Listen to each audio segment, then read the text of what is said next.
देखें कि हम कामयाबी हमारी जो है वो इसी में है कि अल्लाह ताला ने जो हमें पैगाम देकर भेजा वो हम कितना अमानतदारी से आगे कर सके। तो उनकी एक ख्वाहिश थी मूसा अलैहिस्सलाम की कि मेरी उम्मत सबसे बड़ी हो, लेकिन अल्लाह के नबी सल्लल्लाहु अलैहि वसल्लम की उम्मत जो है वो एक बार नबी सल्लल्लाहु अलैहि वसल्लम ने कहा ना कि तुम 1/3 ऑफ जन्ना जो है तुम लोग इनहेबिट करोगे। तो सहाबा बहुत खुश हो गए।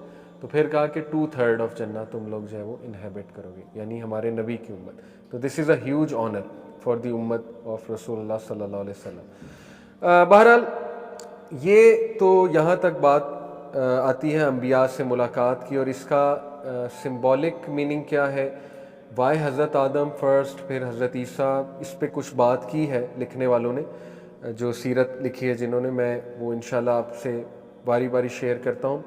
देखिए, पहली तो बात ये कि हमारे नबी को एक रॉयल वेलकम दिया जा रहा है, ठीक है ना। उन्हें फील कराया जा रहा है कि this is how Allah treats you. लोगों की ट्रीटमेंट छोड़ो, लोग तो दिल भी दुखाते हैं, बड़ा कुछ करते हैं, इज़्ज़त कोई करता है कोई नहीं, लेकिन ये कि ये है तुम्हारा स्टेटस अल्लाह सुब्हानहू व तआला के यहाँ। आदम अलैहिस्सलाम इसलिए सबसे पहले आए, गुमान ये है स्कॉलर्स का कि इसमें सिंबलिज़म ये है कि हज़रत आदम से ह्यूमैनिटी शुरू हो रही है, he is the father of Mankind. दूसरा इसमें सिंबलिज़म ये गुमान है स्कॉलर्स का कि हज़रत आदम को निकाला गया जन्नत से, शैतान ने निकलवाया, ठीक है ना, वहाँ से। तो वो ज़ाहिर है दोबारा जन्नत में जाएंगे, उस घर से निकले और दोबारा उन्होंने वहाँ जाना है, तो अल्टीमेटली जाना है। कुछ देर के लिए अगर जो है वो यहाँ पर आ गए अर्थ पे, तो इसका ये मतलब नहीं अर्थ में ही रहना। तो इससे स्कॉलर्स कहते हैं कि मे बी ये मैसेज दिया जा रहा है कि आपको भी मक्का से शायद जाना पड़े, लेकिन एक दोबारा आप मक्का में आएंगे, ठीक है ना, you will attain that land once again. शायद ये मैसेज दिया जा रहा है। हर चीज़ में कुछ सिंबॉलिक जेस्चर्स तो होते हैं। ईसा अलैहिस्सलाम और याह्या अलैहिस्सलाम वो क्रोनोलॉजिकली क्लोजेस्ट हैं प्रॉफिट सल्लल्लाहु अलैहि वसल्लम के। आपको पता है हज़रत ईसा के बाद प्रॉफिट आए 600 साल, तकरीबन 571 साल बाद। एक तो ये कि वो क्लोजेस्ट हैं, दूसरा ये कि उनको उनकी कौम ने कत्ल करने की कोशिश की। तो सिंबॉलिक जेस्चर शायद ये दिया जा रहा है कि आपको भी आपकी कौम कत्ल करने की मंसूबे बनाएंगे, कोशिश करेंगे, लेकिन अल्लाह आपको इसी तरह प्रोटेक्ट करेगा जैसे अल्लाह ने अपने दीगर अम्बिया को जो है वो प्रोटेक्ट किया है। उसके बाद यूसुफ अलैहिस्सलाम से क्यों मिलवाया, बाकी अम्बिया, यूनुस अलैहिस्सलाम से क्यों नहीं मिलवाया, बाकी अम्बिया क्यों नहीं है। यूसुफ अलैहिस्सलाम इस तरह रिलेट कर रहे हैं उनसे कि उनके अपने भाइयों ने उन्हें डिसीव किया, अपने भाई डिसलॉयल हो गए एक स्टेज पे, और अपने ही भाइयों ने धुतकारा, कुएं में फेंका, लेकिन एट द एंड माफ़ी भी मांगी। तो ये एक जेस्चर सिंबॉलिक, इसमें मैं समझता हूँ मीनिंग ये है कि नबी अकरम सल्लल्लाहु अलैहि वसल्लम को ये बताया जा रहा है कि आपके साथ भी हो सकता है, आपके अपने ही लोग आपको इस तरह कर सकते हैं, लेकिन एक टाइम आएगा कि they will come to you. और यही हुआ फतह मक्का के मौके पे, जब कहा ना कुरैश मक्का ने क्या करेंगे आप हमारे साथ, तो आपको पता है हमारे प्रॉफिट ने आयत कोट की, सूरह यूसुफ की आयत नंबर 92, वो ये है कि there is no sin on you today, Allah will forgive you. ये यूसुफ अलैहिस्सलाम के अल्फाज, एग्जैक्ट वही अल्फाज कोट की। तो ये इसमें भी ये जेस्चर है। इदरीस अलैहिस्सलाम वो इसलिए स्कॉलर्स कहते हैं क्योंकि इदरीस अलैहिस्सलाम के बारे में अल्लाह सूरह मरियम में आयत नंबर 57 में कहते हैं कि we have raised him to a high place, हमने उसे उठा लिया बहुत हाई प्लेस पे, यानी आसमानों की तरफ। तो जेस्चर ये है सिंबॉलिक इसमें कि नबी सल्लल्लाहु अलैहि वसल्लम को भी अल्लाह यही कह रहे हैं कि हम आपका भी बहुत रुतबा बुलंद करेंगे, आपको भी बहुत हाई रैंक देंगे। हारून अलैहिस्सलाम इसलिए क्योंकि he was डिस्पाइज्ड by his own people, लेकिन ये कि बाद में उन्होंने इवेंचुअली एक्सेप्ट कर लिया था लोगों ने। तो यही बताया जा रहा है कि जिस तरह इनकी स्ट्रगल थी आपकी भी स्ट्रगल होगी, लेकिन eventually you will be successful, your people will accept you. ऐसा ही हुआ। देखें, अबू सुफियान ने एक्सेप्ट किया, कुरैश के बड़े बड़े लीडर्स ने एक्सेप्ट किया, और कामयाब नबी हुए हमारे। मूसा अलैहिस्सलाम जो है, इनका बड़ा सिग्निफिकेंस है, और ये भी बड़ी इंटरेस्टिंग बात है कि नमाज को शॉर्टन, नमाज के जो रकात हैं यानी 50 थी पहले, वो शॉर्टन 50 वक्त की नमाज थी, वो औकात शॉर्टन कराने में मूसा अलैहिस्सलाम का रोल है, और कन्वर्सेशन है पूरी, ठीक है ना। तो खैर वो मैं बाद में बताता हूँ उनसे क्यों कन्वर्सेशन है। तो मूसा अलैहिस्सलाम 6 हेवन पे मुलाकात का मकसद ये नज़र आता है, गुमान ये है कि मूसा अलैहिस्सलाम is very similar in the sense कि मूसा अलैहिस्सलाम ने भी एक बहुत मुश्किल वक्त गुजारा, उनकी कौम ने उन्हें बहुत हर्ट किया, और उनकी कौम थी भी बहुत ज़्यादा, और इसीलिए इसी तरह उम्मत मोहम्मदिया भी बहुत बड़ी होगी, और नबी अकरम सल्लल्लाहु अलैहि वसल्लम को भी वही तकालीफ लोगों की तरफ से झेलनी पड़ेंगी। जैसे मूसा अलैहिस्सलाम के ही अल्फाज कोट करते थे ना हमारे नबी, जब भी उनको कोई दुख देता था तो कहते थे कि मेरे भाई मूसा को बनी इसराइल ने इससे भी ज़्यादा सताया, लेकिन वो पेशेंट था, बहुत सताया बनी इसराइल ने। बल्कि मूसा अलैहिस्सलाम ने तो एक बार अल्लाह से कहा कि मुझे ज़रा हज़रत आदम से तो मिलवाएं। हज़रत मूसा बहुत जलाली तबीयत के थे, सही रवायत है। तो हज़रत आदम से मिलवाया अल्लाह ने ज़ाहिर बरज़ख में। तो मूसा अलैहिस्सलाम ने पूछा कि क्या आप आदम हैं, son of father of all human beings? तो वो मुस्कराए, उन्होंने कहा यस। फिर उनका क्या तो मूसा बनी इसराइल? तो हज़रत मूसा ने कहा जी। तो हज़रत मूसा ने पूछा कि why did you eat from the tree? दरख्त से क्यों खाया आपने? आपकी वजह से मैं यहाँ आ गया हूँ और आपकी वजह से मुझे बनी इसराइल से जो है वो डील करना पड़ रहा है। अब देखें कितना जेन्युइन सवाल है। तो हज़रत आदम मुस्कराए। हज़रत आदम ने कहा कि तुम तौरात नहीं पढ़ते जो तुम्हारी किताब है? कहा पढ़ता हूँ। कहा उसमें क्या समझ आती है तुम्हें, यानी स्टोरी तो है मेंशन। तो मूसा अलैहिस्सलाम खामोश कर गए और कहते हैं कि we were meant to come है। हज़रत आदम ने कहा एग्जैक्टली। तो रसूलुल्लाह सल्लल्लाहु अलैहि वसल्लम मुस्कराए 3 बार। सहाबा कहते हैं और रसूलुल्लाह ने कहा our father won the debate, our father won the debate, 3 बार का। तो देखिए जेन्युइन सवाल आता है जहन में, ठीक है ना। इसका आंसर क्या है कि उनकी गलती की वजह से नहीं आए, we were suppose to come. Scholars इसको इस तरह भी बताते हैं ना कि जैसे किसी को किसी मिशन पे भेजना है तो पहले इंटर्नशिप, एक ट्रेनिंग होती है। अल्लाह ने दिखा दिया कि देखो जन्नत से तुम्हें निकलवाया शैतान ने और तुम्हारा दुश्मन है, यानी तुम्हारे जहन में बैठ जाए कि वो वाकई दुश्मन है, ठीक है ना। इसी तरह ये कि इंसान गलतियां भी करेगा लेकिन रिपेंट करेगा, अल्लाह उसको माफ़ भी करेगा। तो अब तुम जिस दुनिया में जा रहे हो, जिस मिशन पे जा रहे हो, वहाँ ये लेसन्स याद रखो। ये है बेसिकली एक मकसद जो समझ में आता है। तो खैर मूसा अलैहिस्सलाम से मुलाकात का सिग्निफिकेंस, और उसके बाद इब्राहीम अलैहिस्सलाम 7th हेवन में, who is the father of all prophets, उन्हें कहा जाता है highest of all the prophet. खलील अल्लाह सिर्फ 2 हैं प्रॉफिट सल्लल्लाहु अलैहि वसल्लम ने कहा, एक मैं, एक मेरे वालिद, यानी वालिद से मुराद है यानी जो उनके ज़ाहिर आबा व अजदाद, इब्राहीम अलैहिस्सलाम। इब्राहीम अलैहिस्सलाम को प्रॉफिट सल्लल्लाहु अलैहि वसल्लम ने he saw Ibrahim sitting with his back against the Baitul Mamur. Baitul Mamur की लिटरल ट्रांसलेशन है the frequented house. Bait Mamur क्या है? ये आसमानों पे एक काबा है और ये बिल्कुल काबा की लाइन में है। प्रॉफिट सल्लल्लाहु अलैहि वसल्लम ने कहा कि if it were to fall on the earth it will fall directly Kaaba पे आके गिरेगा। तो ये है क्या एग्जैक्टली देखें, ये भी मुतशाबिहात में से है, लेकिन ये कि इसको फरिश्ते सरकम एम्बुलेट करते हैं, तवाफ़ करते हैं, और 70,000 फरिश्ते रोज़ाना एंटर होते हैं इसमें, और उसके बाद उनकी बारी कभी नहीं आती इबादत की। लेकिन ये कि इब्राहीम अलैहिस्सलाम को इजाज़त है जब मर्जी वहाँ जाए। एक बंदा टेक लगा के बैठा हुआ है, इसका मतलब ये है कि अल्लाह ने इजाज़त दी है उन्हें वहाँ पे। और फिर ये भी देखा गया कि इब्राहीम अलैहिस्सलाम जो है वो छोटे बच्चों को भी खिला रहे 7th हेवन में।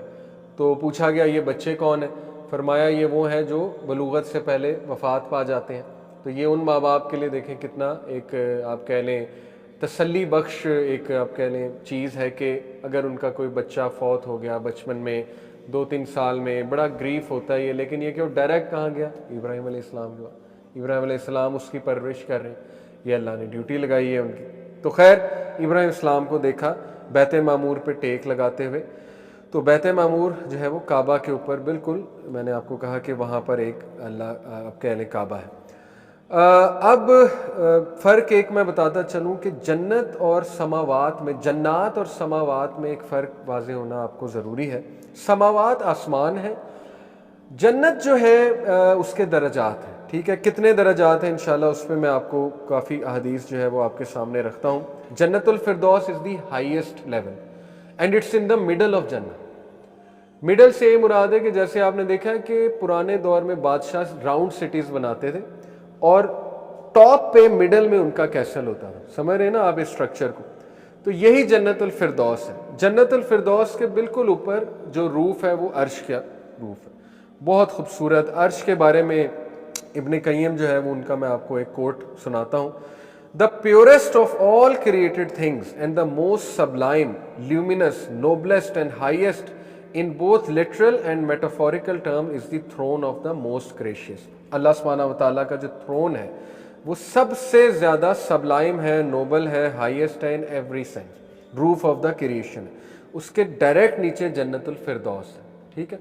तो जन्नतुल फिरदौस में अंबिया शुहदा, सालिहीन होंगे, और जन्नत के 100 लेवल्स का भी एक हदीस में जो है वो जिक्र आता है, वो मैं अभी आपको सुनाता हूँ। जन्नत शुरू हो जाती है 7th हेवन के बाद, ठीक है, और अर्श तक जाती है।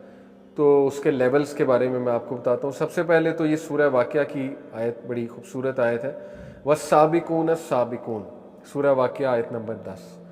सबकत लेने वाले ही सबकत लेने वाले होंगे। क्या मुराद है कि जो दुनिया में नेक अमाल में सबकत करते थे वही वहीं पे टॉप पे होंगे। सिंपल रूल अल्लाह सुब्हानहू व तआला का, ठीक है ना। कोई हदीस सुनी फ़ौरन अमल, ये होते हैं अस्साबिकून। उस दौर में तो सहाबा थे, जाहिर है कि जल्दी ईमान लाने वाले वो अस्साबिकून थे। लेकिन आज के दौर में अस्साबिकून कौन है? सुना और अमल, और ऐसे लोग पुल सिरात से भी बहुत जल्दी गुजरेंगे। तो अल्लाह ने कहा वही वहाँ पे साबिकून होंगे। उलाइकल मुकर्रबून, अल्लाह के करीब, they are the ones brought near to अल्लाह, बहुत करीब अल्लाह के। ज़ाहिर है अर्श के जितना आप करीब हैं, आप अल्लाह सुब्हानहू व तआला के करीब। फ़ी जन्नातिन नईम, in the gardens of pleasure. नईम यानी प्लेजर, नेमत की जगह, प्लेजर की जगह। अच्छा, ये हदीस जो है सही बुखारी की है, हदीस number 2790। In paradise there are 100 levels that Allah has prepared for those who strive in jihad for the sake of Allah. The distance between each two levels is like the distance between heaven and earth. So if you ask of Allah, then ask him for al-firdaus, for it is in the middle of paradise and the highest part of paradise. I think above it is the throne of the most gracious and from it spring the rivers of paradise. ये नबी सल्लल्लाहु अलैहि वसल्लम ने पूरी location बताई जन्नतुल फिरदौस की, और कहा कि अगर सवाल करो तो जन्नतुल फिरदौस का सवाल करो, अल्लाह से वहीं जाने का सवाल करो। It's the most beautiful part of paradise. एक और हदीस में आता है, ये सही बुखारी सही मुस्लिम दोनों में है, the people of paradise will see the people of the chambers above them as they see a brilliant star far away on the horizon in the east और in the west because of the difference in status between them. यानी नीचे वाले लोग ऊपर वाले लोगों को जो चैम्बर्स में, ऊपर वाले चैम्बर्स में इस तरह से देखेंगे जैसे अब हम दुनिया में एक बहुत चमकता सितारा देखते हैं और हम कहते हैं कि क्या बात है, कितना खूबसूरत मंजर है, इस तरह वो देखेंगे ऊपर वालों को, यानी इतना डिस्टेंस होगा। तो एक सहाबी ने पूछ लिया कि या रसूलल्लाह, वो जो चैम्बर्स हैं, वो जो इतने ऊपर वाले हैं, क्या वो सिर्फ अम्बिया के लिए हैं? तो प्रॉफिट सल्लल्लाहु अलैहि वसल्लम ने कहा नहीं, सिर्फ अम्बिया के लिए नहीं है। उस ज़ात की कसम जिसके हाथ में मेरी जान है, दे will B man who believed in Allah and believed in the messenger. ये वो लोग होंगे जो अल्लाह रसूल पर ईमान जो है वो लेकर आए हैं। जन्नत के बारे में मैंने बताया कि वो आसमानों के ऊपर जन्नत शुरू होती है और फिर उससे आगे लेवल जाता है जन्नतुल फिरदौस, और 100 लेवल्स का भी जिक्र आता है। ये एक बड़ी इंटरेस्टिंग बात है कि नबी सल्लल्लाहु अलैहि वसल्लम की कुछ कन्वर्सेशंस हैं। एक तो मालिक के साथ कन्वर्सेशन है जो हेल फायर का गार्डियन है, एंजल। ये भी बात याद रखें कि क्रिश्चियन माइथोलॉजी में लूसीफर जो है वो कैरेक्टर, वो उसे दिखाया जाता है लॉर्ड ऑफ हेल फायर, ठीक है, रूलर ओवर हेल फायर। ये ब्लैटेंट शिर्क है, वो रूलर नहीं है हेल फायर का, बल्कि उसने तो वहाँ जाना है और उसके कंपेनियंस ने वहाँ जाना है। तो ये बिवेयर ऑफ दिस, ये उनकी टीवी सीरीज़ में बहुत कॉमन थीम है, ओके, कि लूसीफर जो है इज़ ऑल पावरफुल, उसको ग्लैमराइज करके दिखाया हुआ है, ठीक है ना, तो उसका रोब ज़रा बैठे। तो हेल फायर जो है वो अल्लाह के ताबे, और एंजल्स अल्लाह ने वहाँ डेजिग्नेट किए हुए, तो इसके बारे में बी वेरी केयरफुल। एनीवे, एक तो उसके साथ कन्वर्सेशन है, फिर इब्राहीम अलैहिस्सलाम के साथ, मूसा अलैहिस्सलाम के साथ, ईसा अलैहिस्सलाम के साथ। एक रवायत में आता है कि प्रॉफिट सल्लल्लाहु अलैहि वसल्लम ने उनसे डिस्कशन की डे ऑफ जजमेंट के बारे में।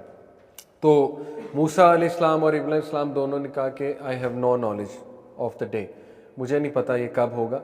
लेकिन ईसा अलैहिस्सलाम से जब कन्वर्सेशन हुई तो उन्होंने, अब ये कन्वर्सेशन कहाँ हुई? अब्दुल्लाह इब्न मसूद का व्यू है शायद बैत मक़दस में या आसमानों पे। यही देन अगेन देखें ना, इस चीज़ को बड़ा रिलेट करना मुश्किल हो जाता है कि एग्जैक्टली कहाँ हुई, लेकिन हुई। तो उन्होंने फिर ईसा अलैहिस्सलाम ने जवाब दिया कि आई नो अल्लाह will send me back to the earth and I will kill the दज्जाल and the people will then go to their various lands and याजूज माजूज विल कम फोर्थ। वो तमाम पानी पी जाएंगे जिधर भी जाएंगे, और फिर मैं दुआ करूँगा तो अल्लाह ताला उनको कत्ल करेगा। ज़ाहिर है किस तरह से कि अल्लाह ताला जो है वो उनको मौत आएगी, और फिर the world will be stand by their decompose bodies and I will then make another दुआ to get rid of these bodies, so अल्लाह will send rain from the sky and they will be washed away. अब ये बड़ी interesting बात है कि अपनी ही second coming के एक रावी हज़रत ईसा खुद है, ठीक है ना, इसीलिए हमारा ईमान है उनकी सेकंड कमिंग में, क्योंकि मिराज के सफ़र में कन्वर्सेशन सही हदीस से साबित है। उन्होंने सब बताया कि मैं दज्जाल को कत्ल करूँगा, उसके बाद याजूज माजूज को भी अल्लाह ताला ख़त्म करेंगे जब मैं दुआ करूँगा। ठीक है, तो ये क़यामत की बड़ी निशानियों में से